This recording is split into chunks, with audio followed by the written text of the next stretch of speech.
Well, good afternoon, everyone. It's a great day to be a Gamecock. I'd like to welcome everyone to today's press conference as we introduce our new football coach.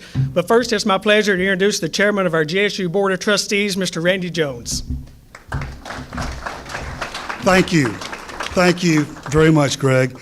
And before I get started, first of all, I'd like to congratulate Coach Harper, our basketball coach and national champion basketball coach, on his 100th win this past weekend.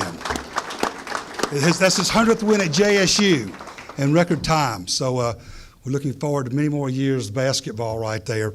We have our fellow Board of Trustees here that I want to introduce right now. First, Rusty Fuller. Where's Rusty?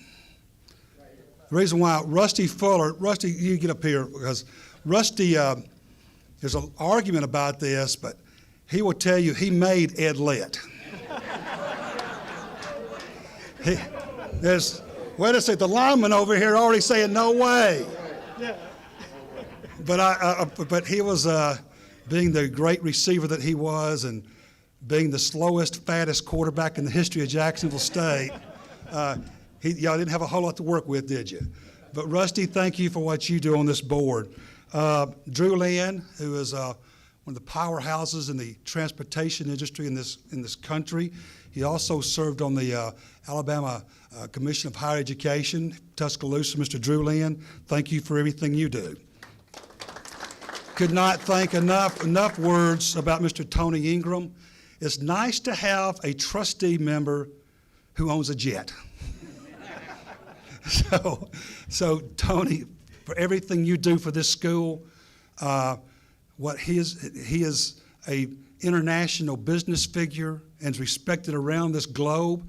And for him to be involved the level that he is here at JSU means a lot to this school and says a lot about this school and everyone here. So Tony, thank you so much.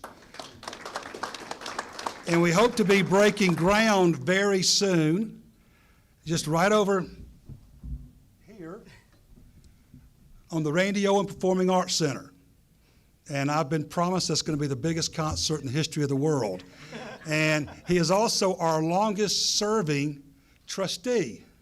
And he has seen this from this coming up and this stadium and just the progress. But my dear friend is someone who is a great board member and loves this institution, Mr. Randy Owen. Thank you. So I was sitting at the last trustee meeting and Mr. Doggett sits there and starts scribbling something. And because Clarence is just, his family's history is just enough said right there. And I wanted to make sure everyone knows this today, that Clarence scribbled out, we had 6 of our ROTC students killed in Vietnam 50 years ago. And Clarence, to honor them, made a sizable donation to name the ROTC suite offices after those 6 fallen heroes. So for that, I say thank you, Clarence Doggett. And that's just part of your board that you can rest assured. When I became chairman, we started an audit committee, and we did that with the matrix that Mr. Ingram helped put together. Greg Brown heads up for one reason. So when one of our students that's working right now at Jack's Hamburgers, parents say, how about the tuition money I've paid y'all? We can look at them in the face and say, we were stewards of your daughter's or son's money. And we're taking care of them. And we're making sure it's spent the right way. And that's our commitment right here as Board of Trustees. And I thank you guys for that very much. Welcome to everyone here. It's 2 o'clock on a Tuesday afternoon. I should be selling insurance, and some of y'all should be out, working. But thank y'all. I think this says what this community, what it means right here, JSU to this region and to this community, and how this is going to continue to grow. I see our folks from Andrews Sports Medicine here, Ken Walker. I see Ricky Phillips from Balfour here. Thank y'all for driving up. From where y'all have come, folks from all over the Southeast are here today because this school means that we're changing lives here. 95% of our kids are working right now. This is mostly a first-generation college. I know I was, and we're changing lives. But with that, before you leave today, drive down the street and see the new $50 million Merrill Business Center. That we're going to be creating some of the finest accountants in this entire state, entire region, marketing people, graphic arts people, applied engineers.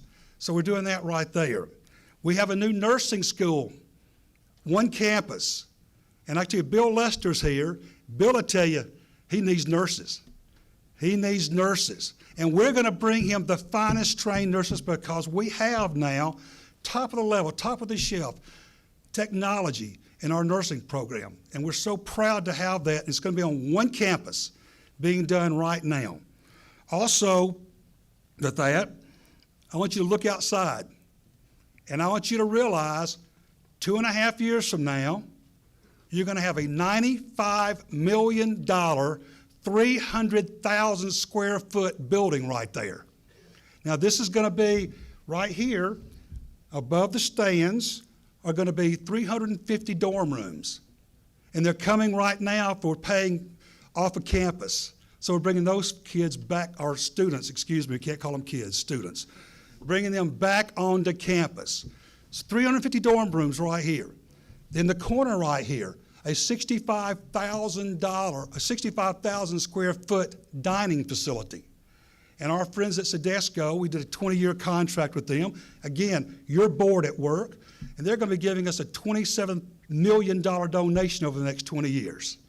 And then next to that's going to be a new athletic building right there that we've already decided we're going to blame our new coach for any overruns on that. So he's already the scapegoat on that. But think about it. And we did that before this Whirlwind Month. And the Whirlwind Month, what I mean by that, we already had this in plans. FBS, Brian Young had sent me a note about FBS, and we're not even interested in that. Next thing I know, Wednesday a month ago, Mr. Ingram sends me a note, and Greg calls and says, Conference USA gave us a call. They want to come see our facilities. On Wednesday, they're here and extend us a invitation for us to join Conference USA. Going FBS for this school, for this region, for this community, for our students, and for everyone here in business, it's going to be a game changer. It's going to be a game changer for this entire area, Gaston, Anniston, Ohatchee, you name it, Rome, Georgia, right there. And one person that you should be smiling about this is the Mayor, Jimmy Smith from Jacksonville, Alabama. Jimmy, stand up, please, Mayor. Thank you. But this school has, if you just look on the pictures and around the walls that Greg Morrow supplied for us, you see we have a Masters champion. We have somebody was on the Olympic rifle team this year. We had the lowest score in history of NCAA golf, tied for one of the lowest scores there. So we have a lot of history here. We have a lot of great support. We have a lot of great people. This school means a lot to me because I worked and dug ditches during the day at the Gaston Mall and went to school at night. I am the story of most of our students, and that's why we're here today. But we're here also to provide them a great experience to make this community, make JSU even more impactful than it is. And with that, 2 years ago, I'm going to tell the story real quick. We had a management team in place. I went to a faculty dining, or a faculty Christmas party, the largest one that they ever had. Don, at that time, had been named interim president. And I can tell you, we had no intention of hiring Don Killingsworth as our new president. So there I was with him, 900 people there, and they introduced Don Killingsworth. You know what happened? The entire place stood up. The entire place gave him a standing ovation. I think I called Mr. Owen and Mr. Ingram, and I said, we're onto something here. And were we ever? We are very fortunate to have, as our president, a great leader, someone who has the vision to make all this happen, that's going to benefit every person in this room, Mr. Don Killingsworth.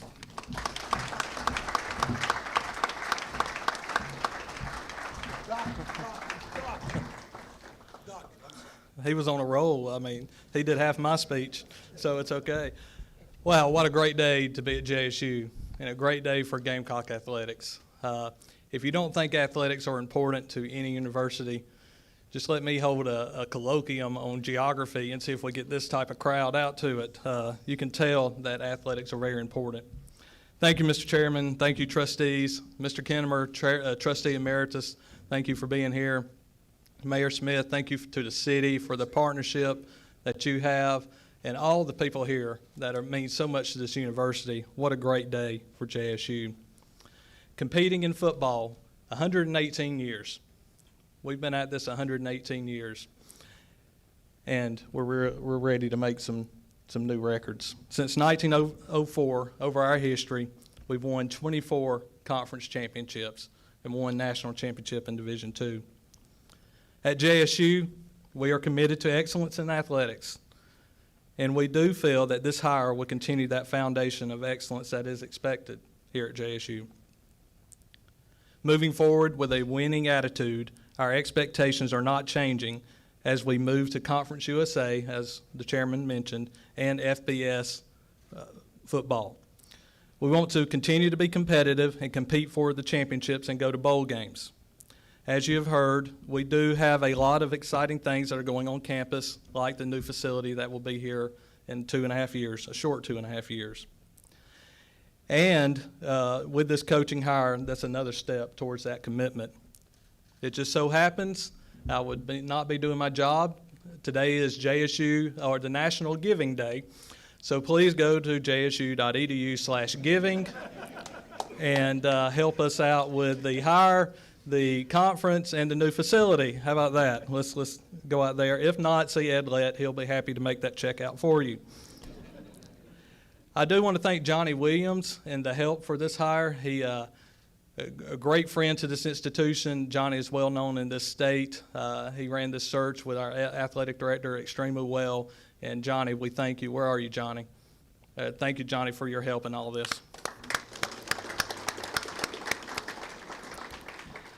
And finally, before y'all are not here to hear me speak, we're here to hear Coach Rodriguez. I do want to welcome the family of Coach Rodriguez to our Gamecock family.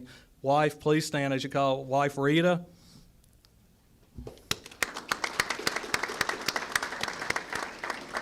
Daughter Raquel. And son Rhett. We wholeheartedly welcome y'all to the Gamecock family. And with that, I will turn it back over to our athletic director. Thank y'all for being here today. Thank you, President Killingsworth. You know, first, I'd also like to thank our student athletes. Many of them are joining us there in the back of the room today. You know, a coaching transition is never easy on anyone, but especially our student athletes. So I really appreciate your maturity during this process. And I said many times, it's not about the athletic directors or staff members or coaches. It's about our student athletes and providing them with a great experience. So thank you guys for all that you do for us. You know, I want everyone to know what an exciting search this was. We had over 100 applicants that wanted to be the head football coach here at Jacksonville State. We had many very highly qualified individuals that ranged from current and former head coaches, current and former assistant coaches, ranging from Power 5 conferences down to very successful Division II and Division III head coaches, as well as some of the top high school coaches in the Southeast. Throughout the process, I kept hearing over and over how great the athletic teams are here at Jacksonville State and how successful our athletic program is.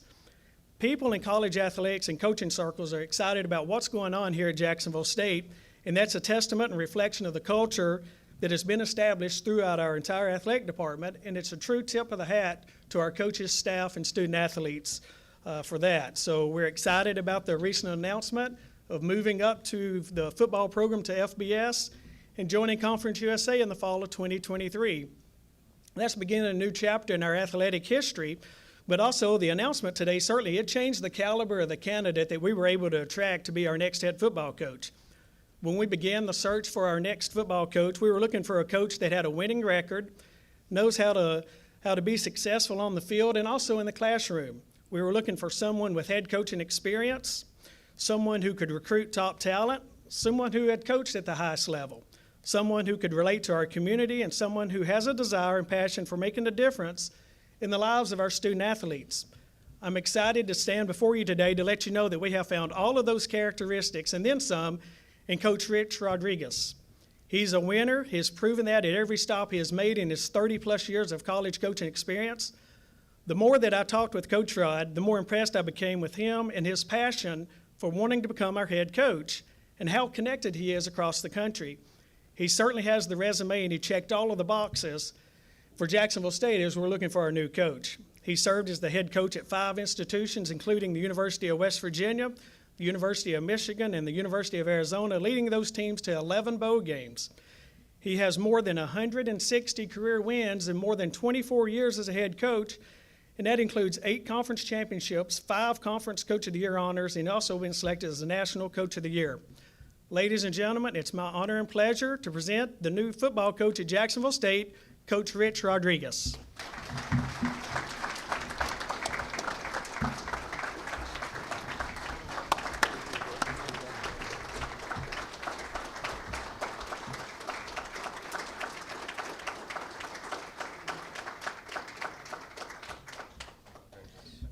Coach.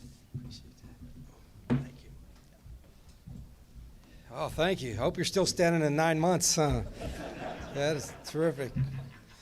So excited to be here, and I really appreciate the warm welcome over the past 24 hours or so that I've been here. I got a chance to meet with the team last night and meeting so many folks, and we'll meet so many more folks in the coming months. But I do want to introduce my family again. I appreciate everybody that's here, and the board, president, the administration, and certainly Greg and Johnny for allowing me to have this opportunity. But a little bit about my family.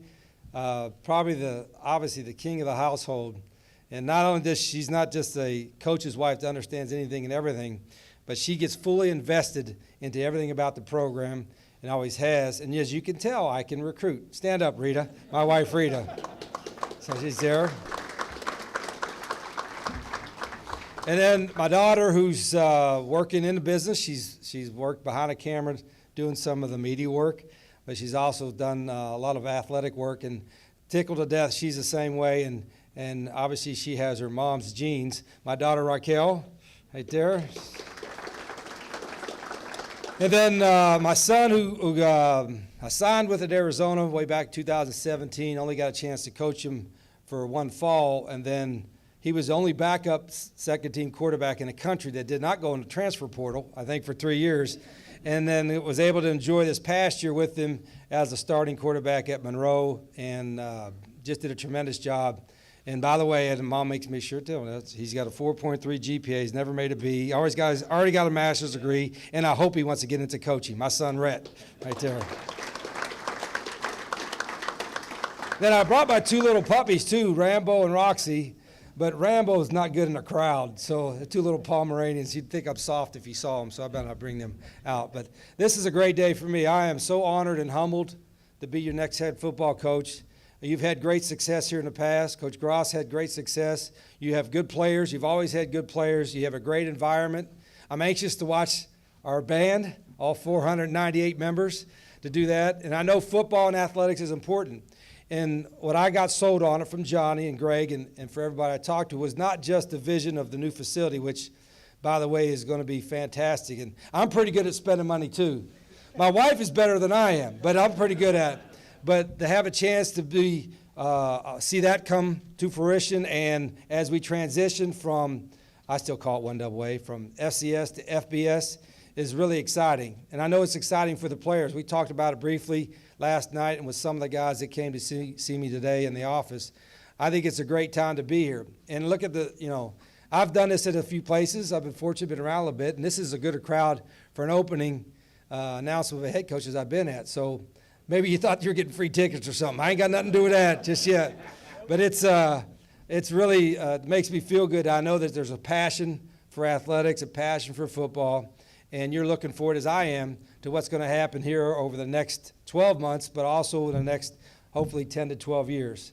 I have been blessed throughout my career to be able to make some really neat places call home. You know, West Virginia is where I kind of grew up. It's very similar, I think, in nature to the landscape here. I was able to coach at a couple places. But I've also learned a little bit. Sometimes, I say this all the time, sometimes coaches brag about they got 20 years or 30 years of experience. But if all you did was the same thing every year and you never learned or grew, all you have is 1 year experience repeated 30 times. I like to think that every year I've coached and been involved in it, 30-some years, I've gotten better. This year might have been the year I learned the most and grew the most, and not just because I was in a little bit of a tougher situation at Monroe. We took over a program that was 0-10, but also because my son was on the team. And I didn't try to put him in bad spots, but I learned a lot as a head coach when your son is playing for you. You know, kind of like, what are the players thinking about? What do they like about this? And some of the things I probably thought I knew, I didn't know, but some of the things I thought were right on mark were right on mark. And so I think I've grown and learned. So I'm here to probably tell you today that I think I'm going to be a better coach today and next year than I was back in those other years. Now, don't hold me to winning national championships just yet, you know, but we're going to build the best football program, I think, in the country. Now, I think we're moving, and we've got a lot of things to do to get to that place, but I think the attitude's going to be there. I know the guys will work hard. And my goal, overriding goal, other than winning championships, because winning's important, trust me. I know how coaches keep their jobs, and, you know, you raise more money, your enrollment goes up, and all that good stuff when you win. But my overriding goal for our players would be that, I told them this last night, is that when they're done playing 10 or 15 or 20 years from now, and they call me on the phone or I see them, and they say, Coach, if I could do it all over again, all right, I'd do it all over again with the same place, with the same people, then we did our jobs as coaches. And that's as far as an experience standpoint, that's our number one goal as coaches. That and win so you all are happy. And so you're not introducing another guy up here in a few years. But there have been so many things that's been happening in college football over the last few years that maybe the goalposts have kind of shifted or moved a little bit. And as coaches, we got to be aware of that. We got to have a staff that's aware of it. And our goal is to bring the best student athletes we can to Jacksonville State and to develop them better than anybody in the country.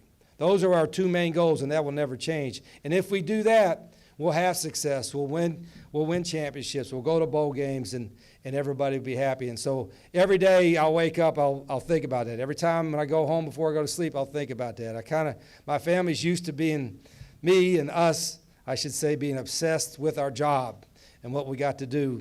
And I'm not looking for the next thing. I've been there, done that. I think some of the most memorable moments in my coaching career was when I was at Glenville State College, which was a little Division II school in the early 90s. And building that program up and seeing it, you know, compete for championships, win championships and all that are probably still our greatest memories. So, and this is obviously way further above that, but it's the same kind of challenge from taking it where we're at FCS to FBS to where it's going to be a national brand. And I know what that can do for the school, and you have my word that myself and my staff, my family, will all give you everything we have every single day. And regarding the staff, I've got I probably had more than 100 people call or text or whatever, but there's a lot of people that want to come here.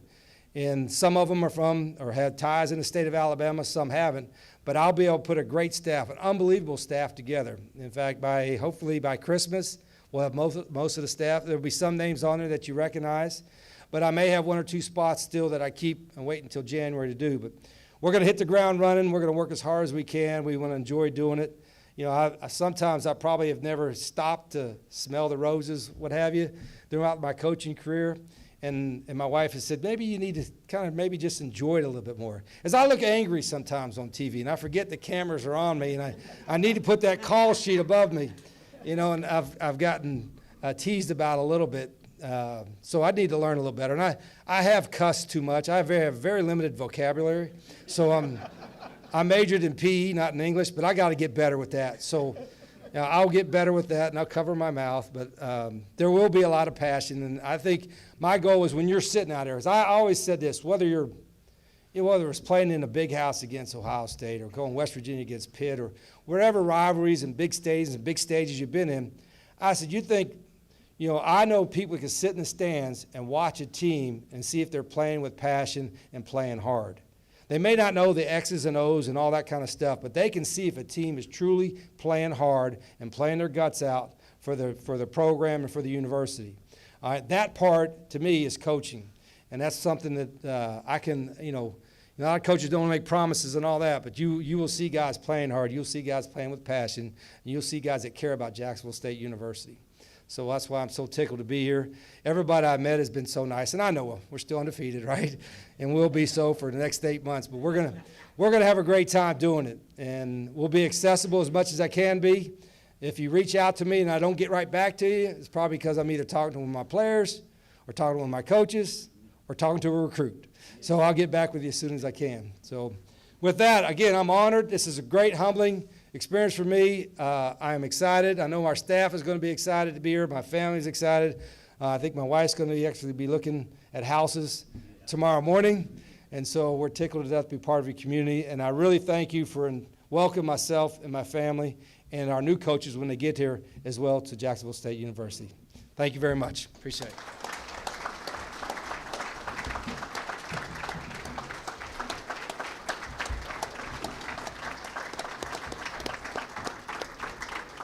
All right, Coach, I think we're going to take a few questions from the media. So Josh has got the handheld, so.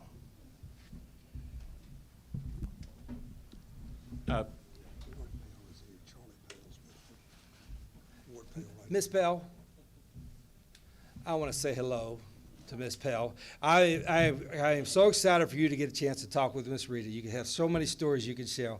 So how about a round of applause, Board, Miss Pell? Stand up, please. Thank you. Sorry. No problem. Coach Rodriguez, are you looking at this job as the last one you want to take in your career? That's a great question. Absolutely. If you will sign me to a lifetime contract, it doesn't say lifetime. Let me work on that with Greg. But that's a good question. There's so many things, crazy things going on in football. You know, coaches say, well, never say never, never say never. And I've always said this, and this sounds like coach speak. I tell young coaches all the time when they're looking to move up, you take every job and treat it as if it's the last job you'll ever have, because it might be. And that's what I'm doing. The difference is for me, I've had that. I've had the big ones and enjoyed that and all that. And now, again, if you put a 10-year contract in front of me, Coach Rod's going to sign it, just so you know.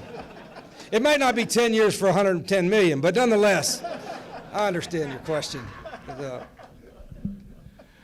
How has coaching Rhett grown or expanded your understanding about how to relate to players? Yeah, that's great. As I alluded to earlier, when I first signed him in 2017, I only had a few months with Rhett there, and I was at a head coach role, and so I didn't spend as much time with him during the season. But this year, you know, I was a quarterback coach and a coordinator, and he was our starting quarterback. So we spent a whole lot of time together. But and I tried not to put him in an uncomfortable spot, like saying, okay, what do the players think about that? Because he don't want to be like the guy that tells on anybody. So I didn't ask him those kind of questions, but I asked him kind of questions. What's really important to the players? And he saw, you know, Rhett's more analytical and a lot smarter than I am anyway. But I didn't make all A's. I made a few A's. But he said you don't waste their time and always be honest with them. And that honesty part, and I talked to the players a little bit about that last night and today. Some of the guys came to see me. That honesty part is really, you'd think players wouldn't want to know, hey, I didn't do this good, or I didn't do this good, or I'm third team, or I'm this or that. But they want the honest truth. If you tell them the honest truth where they're at, they can deal with it. I had 10 quarterbacks this past year at Monroe, 10. And most people carry 4 or 5. And people said, why'd you carry 10? I said, well, I got to find 2 that can play. My odds are better with 10 than they are with 5, right? But by having that room, none of them left. They all had a great attitude and did a great job all year because I was honest and truthful with them every week where they stood. And we called that the truth room. And I said, listen, if you're not playing good, if you make a bad play, I'm going to tell you, hey, that was awful. And I said, if I make a bad play call, you could say, that was awful. Now, they didn't do that too much. I think Rhett did it one time. Said, Dad, that wasn't a very good call. But I did learn a lot from that standpoint. And Rhett's helped me make myself a better coach. And that's why I think he hasn't committed to coaching yet to JSU. Before he leaves tonight, you guys got to convince him to be a coach at Jacksonville State University. I'm just telling you right now. But I've learned a lot from that standpoint. Yeah, Coach, what was the meeting like with the players yesterday? It was good. I mean, I wish we had some I didn't really give. I should have, if I had thought about it better, I would have had some more time for question and answer and all that. Usually, guys just want to get in, get out, and meet the coach. So it was a short meeting. Again, I don't want to waste their time. And then I had probably 20 guys come by today and get to know them a little bit. And that's my goal. I didn't recruit these guys. I don't know a lot of them. Most of them I don't know, but I want to. And I want our staff to get to not just who they are as players, but where they're from, what their family's about, and said it'll take a little bit of time. And what I told them is, change is hard, especially when you're at that age, but change is also inevitable. When you go through life, you're going to have a lot of changes, and so how you respond to it is usually going to determine your success. And I think our guys will respond. They're used to winning. They're used to having a program that people care about, and we're going to try to amplify that anymore. And they've been, for 12 hours, it's been good. But they'll enjoy the staff, and they'll work hard. They'll work harder than they've ever worked before. I don't mind you telling them. And some coaches say that, but don't follow. Trust me, they'll work harder than they've ever worked before, but they'll feel more rewarded than they've ever been as well. So it'll be good. Hey, Coach, back here, if you see me. Yes. So I wanted to ask you, with some time off from a head coaching role, you kind of noted on some of the things you learned, but what's the biggest learning lesson that you're taking in as you step back into a head coach role here? It's sometimes you're a head coach, and most of my career, 24 years, has been a head coach. You think you communicate well with your staff, and your players and your anybody involved in your program, but the reality is you get so busy you probably don't communicate as well as assistants do. The assistant coaches kind of, they'll huddle around and meet up things, and you don't. I like to have. I think one way to make those long days, those long weeks of being a coach and all the time, I try to make it a little bit more fun by having humor. I mean, some coaches are so wound tight that they won't laugh or joke. Now, I'll get angry if things aren't going well. But I like to laugh as well. We like to tell stories and all that. So I learned as being assistant coaches that those assistant coaches, for those long hours, that makes everything so much better when you're able to laugh a little bit, make fun of each other, and do that. In the same way with the players. I mean, the players, it's going to be serious business and all that, but dang, they need to have some fun. They put in too much work not to have a little bit of fun, a little bit of levity. So, learned the last 4 years, I said, the more we can do that, and the more you're engaged with coaches and players and enjoying the atmosphere with each other, the better off you're going to be. Hey, Coach. So I'm working on an article about student responses and reactions to you being hired as head coach, and a lot of the concern has been a rocky kind of transition period for the first few years as you head coach. What can you say to kind of quell those kind of concerns? Yeah, let me think. Rocky. Yeah, I think at Glenville State, I took over. They were 0-10. I know this will be a long answer to a very good question. I took over. That was the best program in America to take over at Glenville State because they were 0-10 the year before and got shut out 7 times and only scored 20 points the whole year. So when my first game there, we got a first down on the first play. I got a standing ovation. I'm like, hell, I ain't never leaving. This place is beautiful. So I stayed there 7 years. So that was, and we won 1 game, which was the best coaching job of my life. We went 1-7-1, I think. And then my transition to, what was the next one would have been West Virginia. And that was our home school, coming back. And that was unique, going back to home school. And I think we won 3 the first year, but then won 9 the second. That was good because I was from West Virginia the first year. Then we lost 3, and I was kind of not from West Virginia. And then after we won 9, I was a homeboy again. So that was good. And then Michigan. Oh, don't get me started on Michigan. But, yeah, that one there, it was a little more difficult, I think, than I thought coming into it. You wouldn't expect it. But we thought we had it going in the 3rd year and got everybody coming back. Well, we didn't see the 4th year. But Arizona was good. I think we won the bowl the first year. So, I don't know what we have coming back as far as players relating to our schedule. I just learned our schedule last night. I'm learning our players, but I know we got good players. And guys that won, you beat Florida State this year at Florida State. I mean, that's huge. So you got players. I think our guys are hungry. And I will say this, if we do our job as coaches, which we got to do, and our players will work like I think they'll work to get better, and we add some pieces through recruiting, you're going to be very pleased with the product very early on. That's a political answer, isn't it? That's it. That's good. We got one more here. You've coached at the highest level of college football. You're taking over a program that wants to get a step up closer to that. What's the transition going to be like? What can you brace JSU people for? Yeah, I think maybe one of the benefit that that I can bring, and some of the guys on our staff can bring, is that we know what that looks like at the Division 1A level and at the Power 5 level, and had been in the Monroe last year, what that's supposed to look like at the Group of 5 level. So I think I have a vision for that. I think certainly the facilities and what's getting built here over the next 18 to 24 months is a huge part of it. I think players and recruits will see that there's a commitment. And every coach will tell you, the people want commitment from coaches, and they should. They want commitments from players, and they should. But coaches and players want commitments from universities and schools, and we have that. And I can tell you right now, the biggest selling point we have is not just the facilities, but look where the enrollment's going. Look how aggressive our school's going as far as facilities, the student enrollment, the things we're doing. Your administration, your board is all in, not just on athletics, but in the university as a whole. And if you're part of that, and we do our job, you're going to have success. And that's where you want. You want to go somewhere where everything is kind of going this way, not kind of this, and certainly not that. At JSU, we're going here. And I felt that from the first time I talked with Johnny and Greg, and I feel that even more so right now. Thank you, Coach. And if we have any more, Coach will be available. We'll have a stand-up over here when we get done, okay? Well, thank you all very much. Very, very humble. Thank you.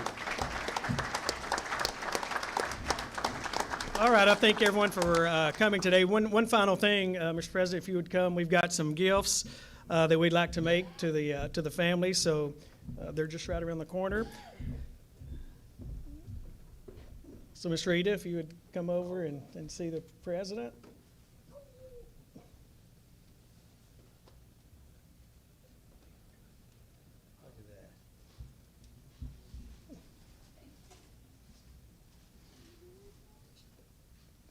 Okay, Raquel, next. Raquel.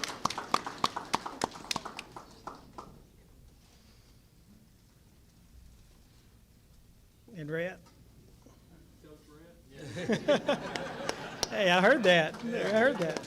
Good. Again, welcome to the JSU family. We're so happy that you're here. I'm just blown away by the attendance today. I want to thank everyone. And as the president said, it is Giving Day, jsu.edu/giving. So give it to the football program. So thanks again. Thanks so much for coming. Please, thank you.